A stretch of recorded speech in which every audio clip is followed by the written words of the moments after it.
Hinihintay ko pa pong lumamig. Napaka-importante ho kasi na hintay nating lumamig ang ating feelings. Bago ito hong burritos, kailangan din natin iinit ho. Kailangan ho natin iinit ng mga 20 to 30 seconds.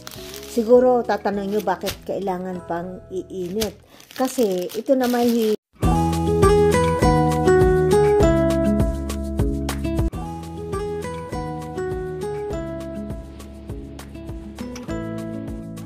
good morning. Hello to everyone, to all my followers and subscribers. Salamat po at lagi niyong inaabangan at sinapanood ang aking mga video bago po ang lahat. Salamat po ng marami and shout out to all of you. Andito na naman po si Batangueña sa kanyang kusina. Ano ba ang lulutuin ni Batangueña ngayon? Ipapakita ko po sa inyo kung paano ba gumawa ng burritos. Okay, ito pong gagawin natin burritos ay sausage burritos. So, sige na, samahan niyo po at sasabihin ko ano ba ang mga kailangan na. So, ang unang kailangan natin ay ang sausage. Ito po ay sausage shrink, Alaskan sausage shrink. Pwede po kayong gumamit ng ground beef or chicken kung ano po ang prefer ninyo. Kailangan din po natin ng bawang, sibuyas, potato, carrot, i-chop nyo lang po at of course, din po natin gigisa sa butter. At saka of course, ang importante, kailangan po natin ng burritos wrapper. At saka, ang atin lang po seasoning dyan ay paprika at saka garlic, salt at saka pepper. So sige, samahan nyo po ako paano ba lutuin. Bali, na-prepare ko na lahat ay i-chop nyo ng tiny pieces. Ano po? So yan po, napainit ko na ang aking kawali. So yan. Lakasan lang ng kaunti.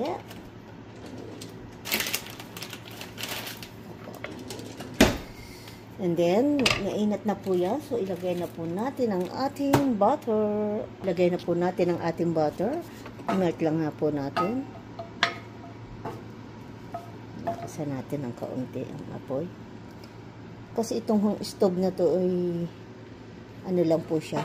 Hindi katulad sa bahay pagka iba ang pagkakaano niya po. So, anuhin lang po natin. So, dahil mainit na po yan, lagay na po natin ang ating sibuyas. Ang hirap po kasi nang walang nagbibideo. Yan, lagay na lang po natin. At sa laging sinasabi ko po, pag tayo nagluluto, dapat po ay malinis ang ating mga kamay kasi hindi po tayo nag-gloves. Kaya, ganito na lang po. Siguro nagtataka kayo bakit inuuna ko lagi ang sibuyas. Kasi po, sa akin pong mas gusto ko pong unahin ng sibuyas, gisahin lang natin ng kaunti, bago saka ko ilalagay ang bawang. Kasi ang bawang ho, lalo na chop, madali hong masunog. So, yan lang po. Tutulutin lang ho natin. Yan. So, bali ho magtataka kayo. Ito hong niluluto ko. Ang akin hong manugang ay Mexicano. Kaya iba ang pagkain niya. Kaya iba ang aking niluluto para sa anak ko at para sa kanya. Which is nakain din ng anak ko. Kaya lang ho, since ako nandito, ay hindi ako masyado sa Mexican food. So, yan. Ano-anoin lang ho natin. Lutuin lang natin ng kaunti. Dito sa recipe na to, pwede ho kayong gumamit ng ground pork, ground beef. Depende ho sa kung anong preference nyo. Dahil ang available ko ho ay sausage. So, at saka yun din ho ang gusto ng aking manugang. So, lagay na po natin ang ating bawang. Kahit po, wala akong stand ng aking cellphone.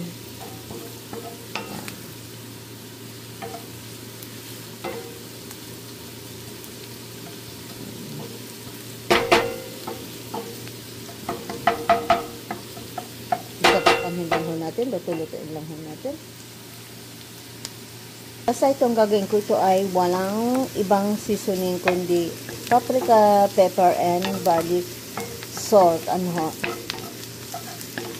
Pero hayaan nyo pag ako gumawa ng beef burritos, iba ho kasi ang timpla ko sa beef. So lahat ho ay i-feature ko yung aking mga niluluto dito kasi ang akin hong manugang ay Mexicano, kaya tuturuan ko kayo ng Mexican food kasi sa totoo lang ho, iba ang kanilang mga spices. Yan. Masarap pong pagkain nila. Minsan nga lang ho, hindi ko yung mga spices nila. Yan. Medyo na ho siya. Yan. So, ilalagay na ho natin ngayon ang ating sausage. Yan. Ito ho ay bali ay isang mahaba ang ginamit ko. Ho. So, hindi ko alam kung ilang grams yun. So, yan.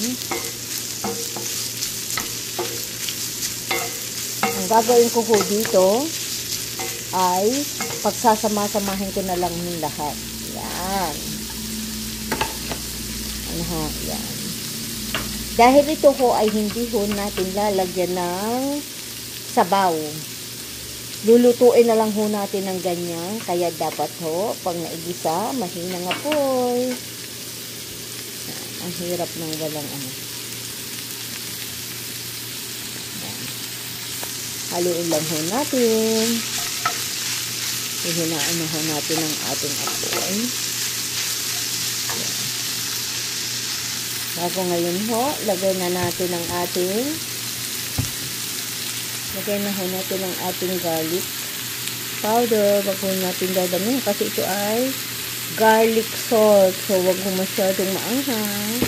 Saka pepper. Kasi ito ay, kaya hindi ko ito dadamihan ng kasi ito ho ay lalagyan natin ng cheese. Alam naman natin na ang keso ay medyo may alat na. Ayan.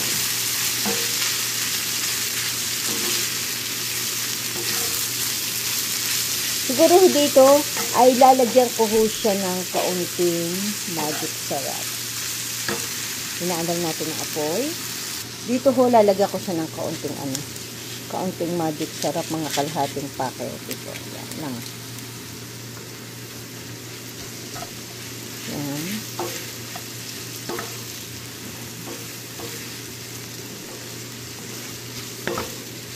At saka para magbalanso ang kanyang lasa, lagyan din ho natin ng kaunting sugar. Ito ho, kaunting sugar para lang ho yung lasa nila. Yan.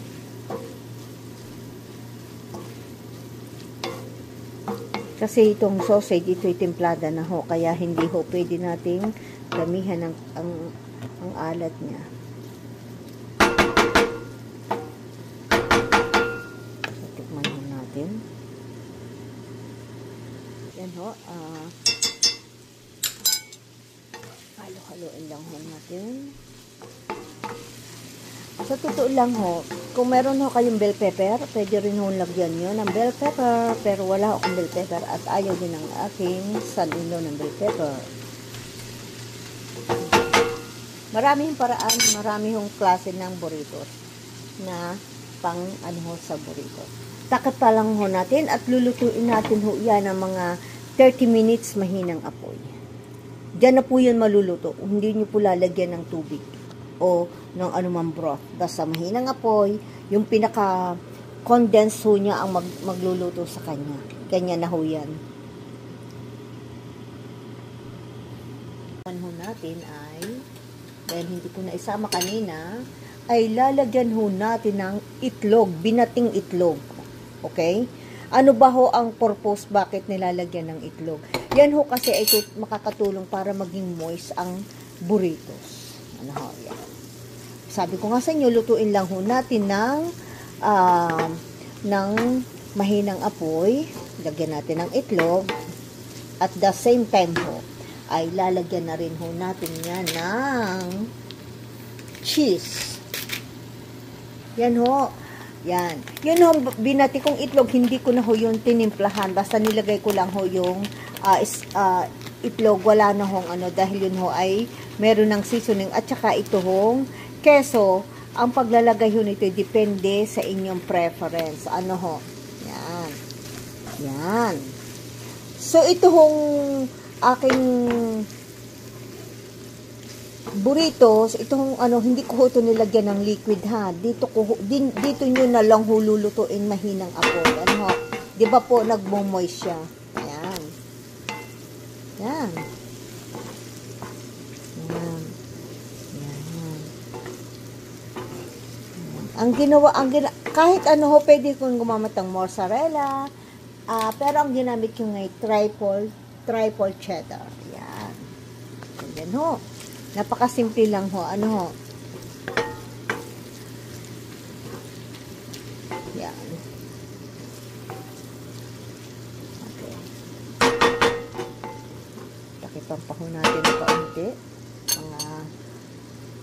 For a while ho. And then, palalamig-lamigin ho natin. Bali ano ho, kapag ho kakainin na, ang gagawin nyo lang ho, iinit lang ang ninyo itong burritos wrapper. Okay ho? Iinit nyo ito, pwede ho sa pan, pero huwag nyo lalagyan ng mantika. Pwede naman ho sa microwave, mga 30 seconds. 30 seconds lang po, okay?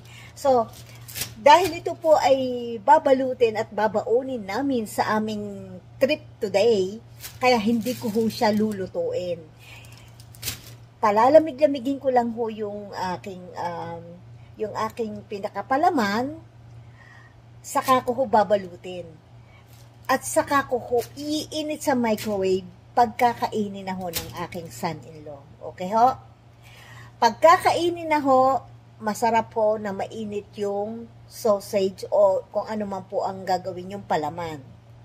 And then, i-reheat ng 30 seconds pagkakainin na po. Pero dahil ito'y babaunin, hindi ko po ito iinit, babalutin ko na po siya, palalamig-lamigin ko lang yung palaman niya, babalutin, saka ko ho ima-microwave pagkakainin na niya. Okay po? Kasi masarap po ang burritos ng mainit. So, sana ho ay natutunan kayo at marami pa po kayong lutong matututunan sa akin na ito ay recipe ko. Ito ho ay mga pag ako'y nagluluto, nagtatry muna ako pag nagusto ng aking anak ko, ng aking son-in-law, saka ko isinishare yung recipe. Okay ho. Dahil sa totoo lang ho, hindi ako mahilig sa ganitong pagkain. So, salamat ho ng marami. Sana may natutunan ho kayo sa araw na to. Ay talaga namang si Batanggenya ay dayo pa ng pagluluto dito. Natutuwa nga ako dito dahil sa bahay hindi ako masyado nagluluto. Ano ho? Dahil sa bahay naman, American food naman po ang niluluto ko. Pero dahil nga sabi ko sa inyo, ako ho ay Pilipino, iba ang pagkain ko talaga. Gusto ko talaga lagi ay isda. Hindi po ako masyado sa karne. Kaya, hayaan nyo ho at marami pa po ako ma-share at salamat ho ng marami. So, ang gagawin ho natin ngayon, yan. After a minute, yan. Yan. O, di ho ba? So, papakita ko rin ho sa inyo paano ba ang pagbabalot. Ano ho? So, salamat ho ng marami. Hanggang sa muli ho. At shout out to all my friends, sa aking family sa Pilipinas, sa aking mga kamag-anak, sa mga kaibigan, sa lahat sa buong mundo, sa aking mga followers, shout out to all of po, at sa mga another vlogger na pinapanood ko, salamat din po sa inyo, and God bless you all po, at hanggang sa muli po, at ito po si Batanggenya, ang laging iniiwan ay love, love, love po tayo, at lagi po magdarasal, at si Lord lang po ang ating kaagapay sa ating buhay. Salamat po at hanggang sa muli. At basta salamat po ng marami dahil andyan kayo at nagtsatsagang panoodin ang aking mga videos. Hanggang sa muli po. God bless you all. Hinihintay ko pa pong lumamig. Napaka-importante ho kasi na hintay nating lumamig ang ating feelings. Ano ho? Bago ito hong burritos, kailangan din natin iinit ho. Kailangan ho natin iinit ng mga 20 to 30 seconds. Siguro tatanong nyo bakit kailangan pang iinit. Kasi ito na may lightly cook na ho. Luto na ho to. Ang purpose ho kasi, para pag binalot ho ay hindi siya mag-crack. Ano ho? So, kailangan natin iinit. So, Tingnan ko lang ho. Medyo ano pa ho ng kaunti. So, papakita ko sa mamaya kung paano ang gagawin ko. Magbabalot na tayo. So, ito ho ay dapat ay dahan-dahan kayo dahil talagang maselan ho siya. Oh, kita nyo, nagkakapit-kapit. Yan. So, dahan-dahan lang ho. Yan. Maselan ho kasi to. Oh, ayan. So, nakaano na ho tayo. Mga 4 lang ho ang ating gagawin. Ito lang natin sa microwave. Sabi ko nga ho, pwede ho sa top stove. Pwede ho sa stove, pero dapat ho ang gagamitin nyo na non-sticky. Hindi nyo lalagyan ng mantika. So, ano lang ho natin ng 30 seconds. 30 seconds.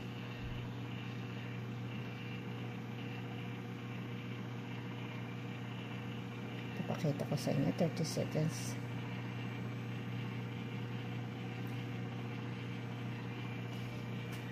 Kasi mas maganda pag medyo warm para madali ang pagbabalot at hindi siya crunchy.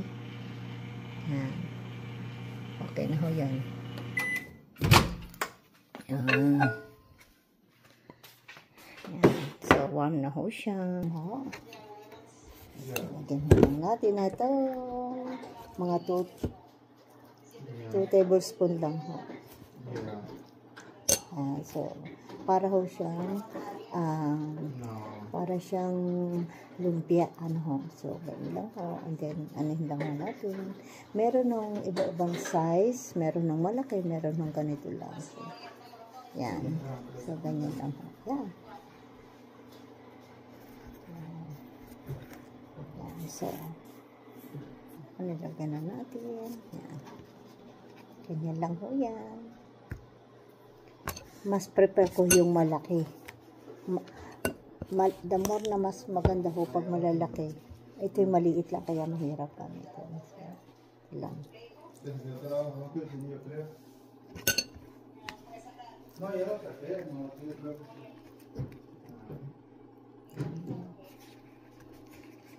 Yo caía que estaba atorado, estuvo allá abajo y se quedó atorado allá abajo. No, no se quema. Dito na tama. Yeah. Finished product. Burritos ready to eat. Yan, lagyan nyo lang sa isang container pagka ano, ready to eat na ho yan. Yung i-freezer. Welcome to Batangueña Americana TV. Bali po ay ipapasyal ko po today. At andito po ako. Mountain View. Okay po. Okay. At kami ay bibili ng aming merienda. Yan. Ito ho ay parang shopping area. Pero kita naman ninyo, lahat ho ay ano, napapalibutan ng mga mountains. Yan. Yan. Nag-stop over lang ho kami. At kami ho ngayon magpi-fishing. Yan. Dinibe. Dito nga. Hindi mo tayo bumili doon. Nakikuha pa. Tingin nga natin anong meron dito. Bakery daw po ito. So, tingnan natin. Ganda sila mag-roll. Sama donut, brownie, ito yung ating mukha mo na mukha.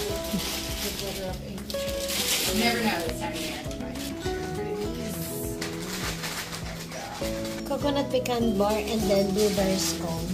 Hello po, welcome po sa bahay ni Batangueña. Dito po, sabi ko sa inyo, magpi-fishing kami. At kita naman po ninyo, sobrang lamig ho dito. Ito ho, ito ho ang aliwan ho ng mga tao dito. Fishing season na ulit ho. Yan. At yan ho ang aking son-in-law. Yan. Yun ho, ang netting ang kanilang ginagamit. Masarap po mag-fishing pag May, ano po, July. Kasi po, pag July po, medyo not really warm, but it's a lot of fish na ay salmon ang nakukuha. Kasi last year po, we did it. Ano po. So, ito po ang mga tao dito. At yan po, diyan po nila pinaparada. At kung mapapansin nyo po, ay kita naman ninyo po yung mga bandok na yan. Paano kung hindi lalamig? Ay mga yelo ho yan. Grabe yung lamig dito sa Alaska. So, yan ho. Napakadami ho. Diyan nila pinapark ang mga sasakyan. Yan. Siguro magtatanong kayo kung may bayad. Wala hong bayad. Kasi yan ho, marami nagpe-fishing. Ito ay libangan ho ng mga tao dito sa Alaska. So, medyo may dahil sobrang lamig ho ng tubig.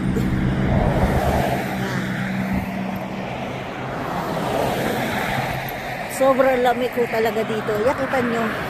Dito ho ay napapalibutan ho ng bundok na mga nagyeyelo. Kaya talaga naman ho, sobrang lamig. 3 patong na ho ang suot ko, pero malamig pa rin ho. Grabe ho ang lamig. Yan. So, update ko na lang ho kayo kung makakahuli kami ngayon.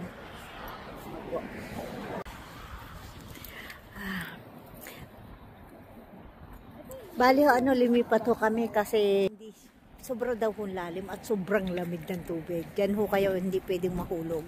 At talaga ng freezing zone ho ang tubig. Yan ho, marami ho doon. So, hindi po tayo pwedeng mag-fishing pag walang license. Meron ho akong fishing license. At ipapakita ko ho, mag-fishing din mo kami sa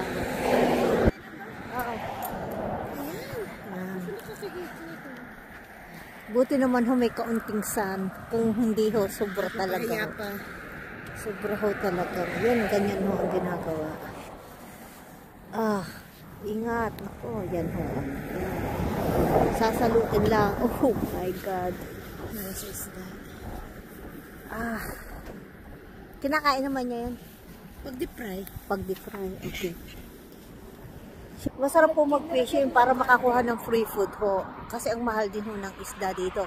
Pero pag July ho, oh my God, ang lalaking salmon. Naku, sayang nga lang ho. Sana makita ko ho yung aking video na yun at makikita nyo. Noong panahon na yun, 50 big salmons ang nakuha namin. Opo, sa ibang lugar ho. Bali, medyo malayo, mga 4 hours away po. So, ito po ang libangan dito. Ano po? Kaya dito sa Alaska, mura din ho ang mga seafood. Kumpara ho doon sa amin, mga hipon, opo. Pero dito ang salmon, itong mga isdang ito ho, mga libre, basta masipag ka lang mag-fishing. Bali, ito pala sabi ng anak ko ay dagat. Karugtong ito ng dagat. Talaga naman ho, sobrang lamig. O 3 patong na ho ang suot ko. Pero ang lamig pa rin ho talagang. Ito ho ang dito sa Alaska. So, experience lang ho. Ho. So, yan ho. Yan lang.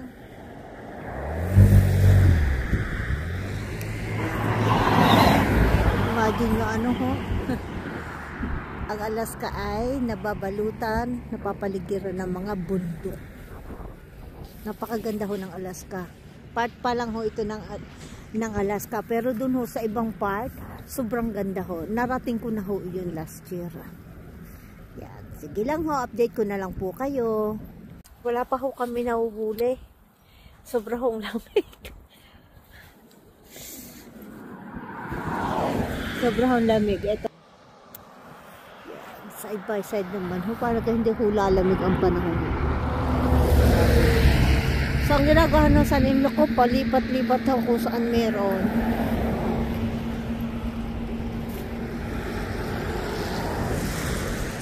Grabe ho, ang yelo ng bundok na yun. Grabe. Nakita nyo ba yan? Bago na andun ang alpay.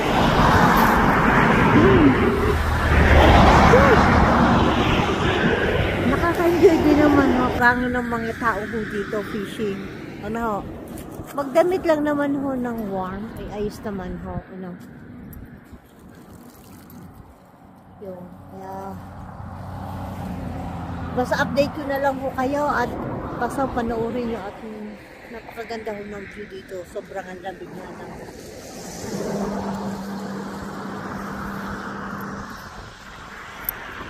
salamat po ng marami sa inyong walang sawang panonood. I'm trying to get a good view para ma-share ko sa inyo. Yan. At saka yung tubig na yan ay sobrang lamig ho niyan. Huwag kang mahuhulog. Kaya ingat-ingat din ho. Yan.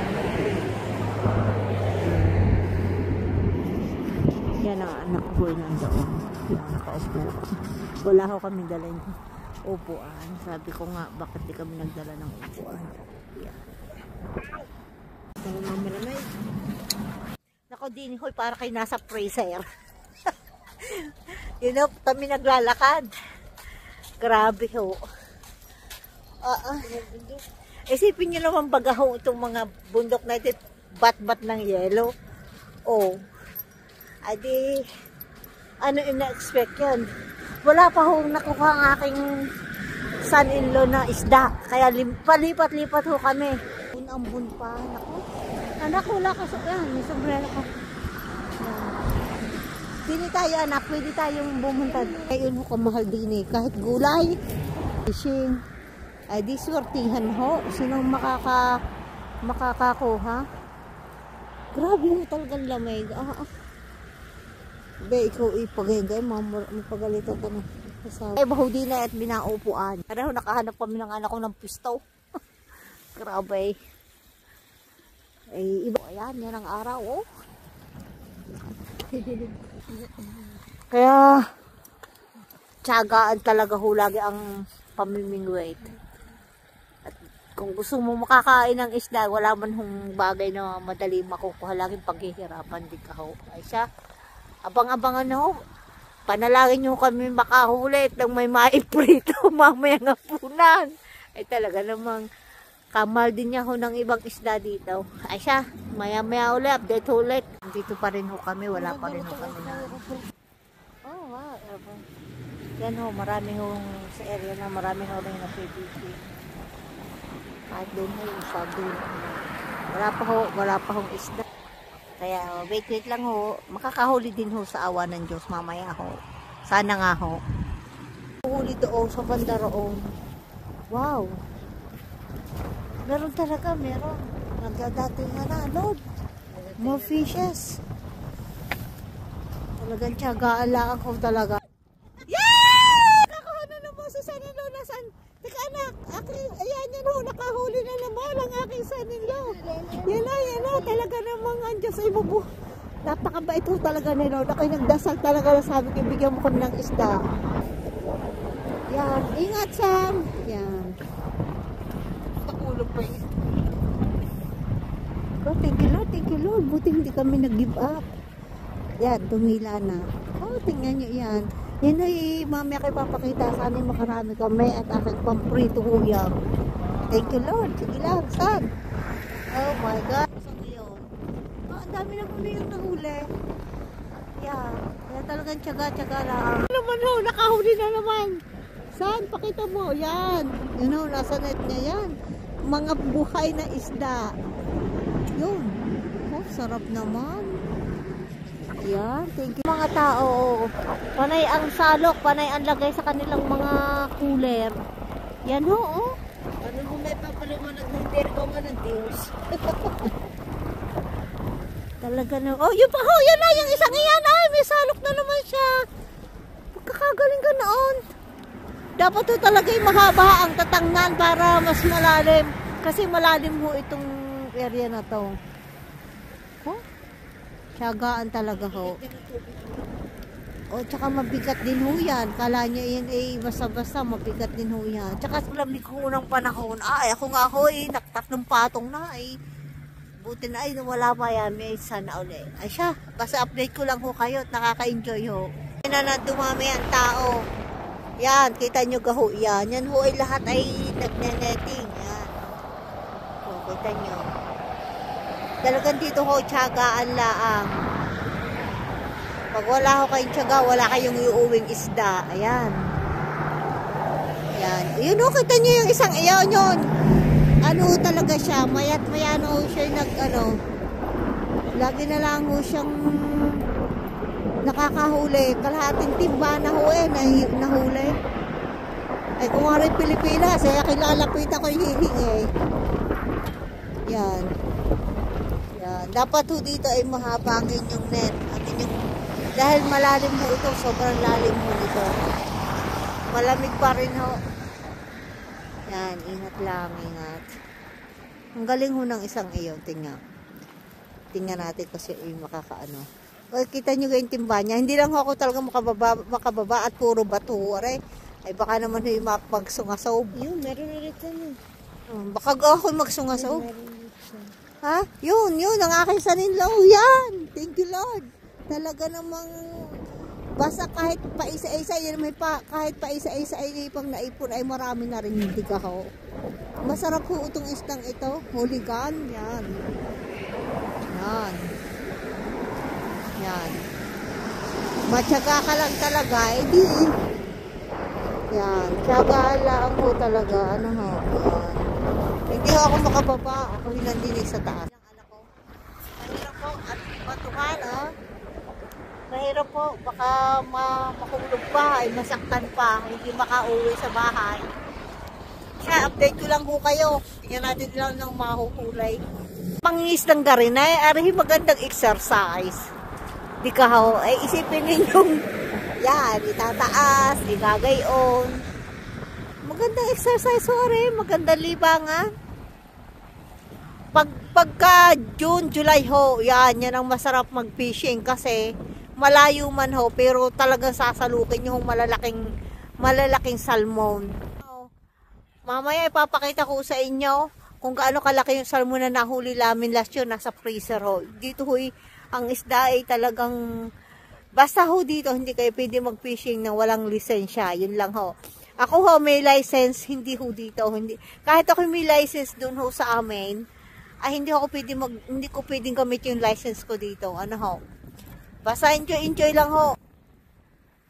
Ano pa makakahuli din ng tamang pang ano lang ho, pang ulam mamayang hapon. Yan, oh. Yan, buti naman at si Mr. Sunshine ay lumabas sa kanyang lungga. Medyo warm. Ano ho? Dahil sobrang talagang lamig. Yan. Kakatuwa naman ho eh. Napakaganda hong aliwan ang mga ganitong pag-fishing. Nakaka-enjoy din ho. Yan. At saka malalim at malamig ho ang tubig. Yan. Sige lang ho. Isda na huli. Yan. Puro fresh ho yan. Yan. Hindi yung malansa. Yan. I know. I have to go deep in the water for. Yan. This is good. This is better than nothing. Wow! Hanggang sa muli ho. Ito ho. Si Batanggenya. Nagsasabi lagi ho tayo mananalig sa panala sa Diyos. At salamat doon ng marami sa inyong mga suporta. Hello po sa aking mga pamilya. Shout out to sa mga friends ko at pamilya ko, sa mga kamag-anak. At sa lahat po ng dako ng mundo ng aking mga subscriber at mga followers. Talaga nga po nakaka-enjoy ang manood at makakaaliw ho na panoodin ang kanilang mga aktibidad dito. Ano ho? So hanggang sa muli ho. At God bless you all ho. Isang party lang ho ito ng fishing area ko saan ginagawa ang kanilang mga fishing. Okay. Salamat po ng marami.